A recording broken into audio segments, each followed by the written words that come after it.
laikyti, matau Algimanto Matulevičiaus ranką, užsirašau, bet taip, čia jau turiu, o, kiek norinčių, gerai, turėkime omeny šitą dalyką, arba atsiųskit man raštelį, ta prasme, matau, taip, prašau. Labas vakaras, mėginsiu trumpai kalbėti, kad ir kitiem užtektų laiko, bet vis dėlto aš noriu keliais sakiniais grįžti į pačią pradžią, prisiminti vis dėlto Justiną, kad čia tebėra jo dvasia. Kaip žinom, pagal senosius tikėjimus vėlė pasitraukia tik 3 dieną. Šiandien dar yra Justino vėlė, šičia yra su mumis.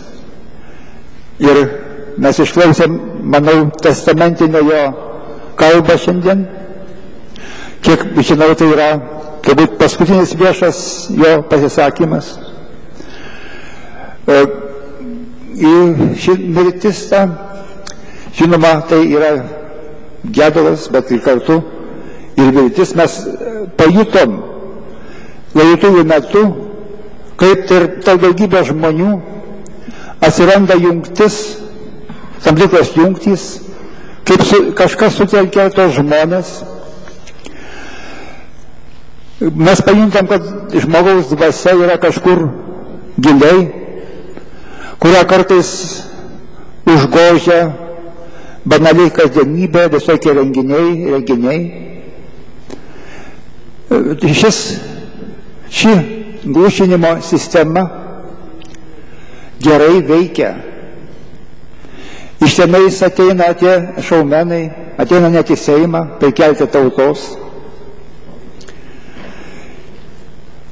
Kelia nerimą tai, kad tarp tų vadinamųjų išrinktųjų valdžioje beveik ir nematome humanitarų. Ar tai nėra ženklas, jog mūsų laukia ne vien socialinės atskirties didėjimas, bet ir intelektinė katastrofa? Taip tikrai pajusime po kelių ar keliolikos metų. Tai dabar mes kalbame, kad mus palieka jaunimo elitas. Yra paveikta, subanalinta mūsų viešoji gyvenimo erdvė. Dėl to į tą tuštumą drįsta veržtis net ir vairios padugnės. O šiaip vadinamoji krizė yra gana gera priedanga nušalinti visuomeninės struktūras ir pasisavinti įvairias kompetencijas, kurios lyg ir pagaliau, rodos, jau niekam nepriklauso. Vienas skaudžiausių dalykų galbūt yra tai, kad mus palieka mūsų vaikai. Beveik nežinau nė vienos šeimos, pažįstamų, iš kurių kas nors nebūtų išvykęs. Ir grįž ar negrįž, toks tai klausimas paliktas yra.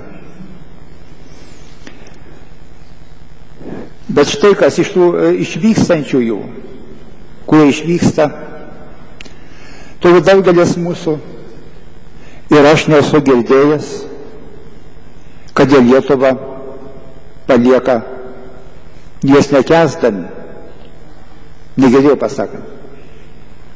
Nepasako, kad jie niekada negrįž į Lietuvą. Ne vienas jų tikriausiai taip sakydami nejaučia, kad tikrai negalės sugrįžti,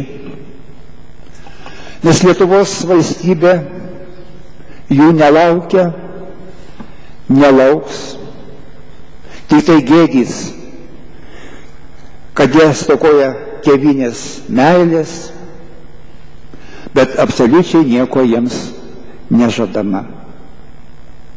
net gražinti pilietybės, jeigu jie grįž. Maždaug dinkit rūpužės, netrukdykit mums gražiai šnekėti apie savo darbus, kad būtų mažiau rūpesčių. Visi išvykstantieji jauni žmonės dabar suverčiami į vieną katilą, po jo padedama nemažai malkų.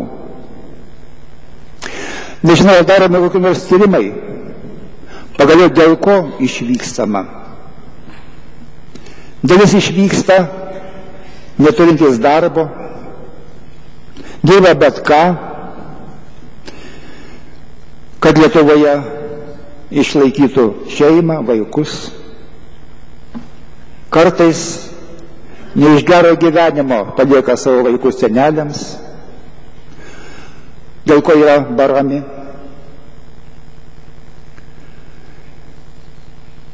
Taigi, bet į kitą vertus yra emigrantai pačioje Lietuvoje, kurie yra emigravę, pasitraukę iš valstybės ir mūsų tautos gyvenimo. Nežinau, gal šitie yra pavojingesni kultūrai, pasitraukę pačioje Lietuvoje.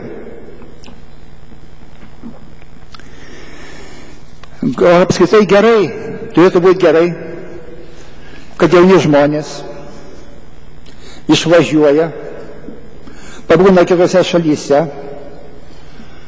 kad ten daug ką pamato, daug ko išmoksta ir turėtų parsivežti į Lietuvą.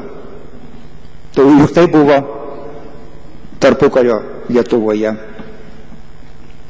Tada jauni, gabūs, drąsūs žmonės iš Europos į Lietuvą parvežė modernę kultūrą, modernų meną, mokslo naujovių. Jie buvo laukiami.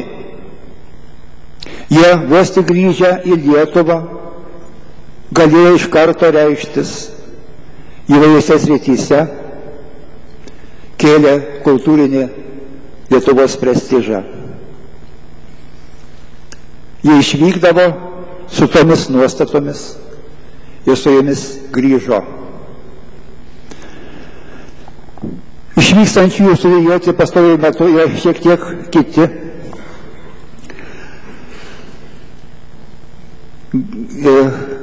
Nekartą tenka girdėti, kad iš tų jaunų išvykstančių, kad ten vakaruose ir gyventi, ir studijuoti yra žymiai pigiau, arba net nereikia mokėti. Bet štai neturtingam krašte buvo įvestas drakoniškas mokestis už studijas, remiantis išmintingomis rinkos ekonomikos doktrinomis, kurios atveria kelią tik turtingųjų elitui, kuriam tūkstančiai nieko nereiškia. Bet štai neturtingo valstiečio sūnui Marcelijui Martinaičiui iš Pasavinčio kaimo netektų turbūt studijuoti, neišleistų turbūt ne vienos eilėraščių knygos.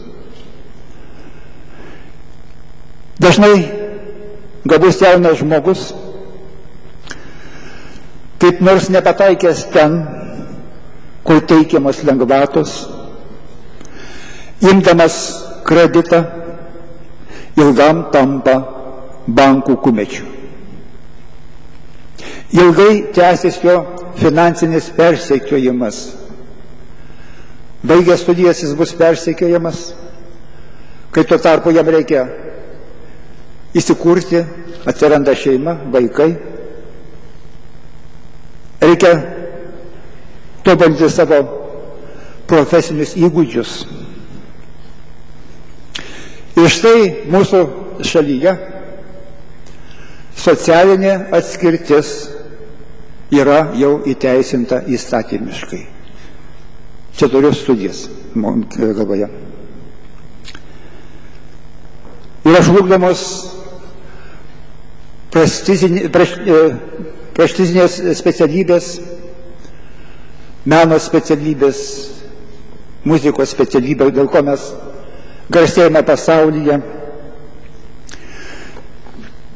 Dėl tų nepakeliamų mokesčių jau dabar matom, kad negali studijuoti tikrai gabūs studentai, o ten koks nors, aviną galima mokyti solo, mokyti dainuoti, jeigu jisai yra turtingas.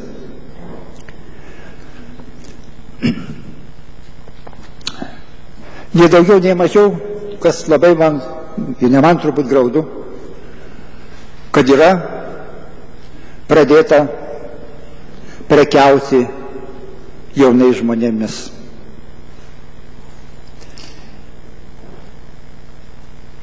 Taigi, išvykstantieji negrįž ne dėl to, kad yra nusistatę, bet jiems nelieka vietos. Tai galbūt tiek, aš manau, kad galime gal taisyti ką nors ir kad mūsų nepaliktų jaunimas. Ačiū.